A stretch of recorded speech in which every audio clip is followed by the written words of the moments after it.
One of the major pleasures of Madiba during his captivity was his garden. I hope you're listening to me, Madiba.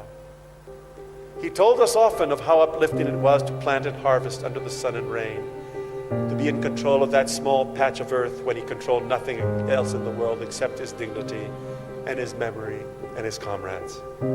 He tells us of the joy of sharing with his fellow prisoners, but also with his jailers, the bounty that his labors produced, what he and the land birthed into existence in spite of the injustice and the sorrow and the separations.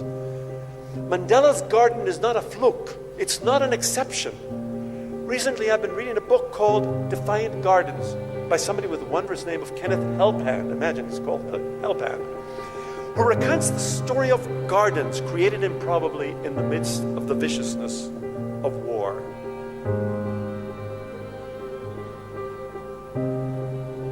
The desperate gardens of the Warsaw Ghetto and the stone gardens cultivated by the Japanese American in their internment camps during the Second World War, the vegetable beds fashioned in the shadow of the trenches of the First World War, the gardens which flourished minimally, at first hesitantly, then insolently, and always with gentleness as the bombs fell in Vietnam and as American soldiers prepared to fight in Korea and the Persian Gulf.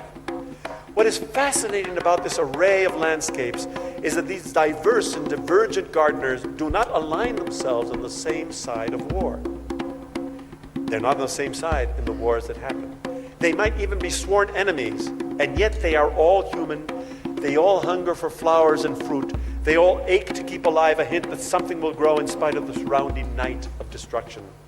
There is no guarantee that we will ever reach the deep reconciliation we need as a species. Indeed, I tend to think, it may be the transgressive writer in me, that some damage done is irreparable. I notice that when justice comes in frequently, the most long-lasting memories are in danger of fading. But when despair visits me, I hold on to the image of the garden. A garden that grows like memories should. A garden that grows as justice should. A garden that grows like true reconciliation should. And do not forget that for crops and vegetables, for leaves and trees to grow, we need to sing to them. We need to sing to the earth so it will forgive us and continue to provide fruit.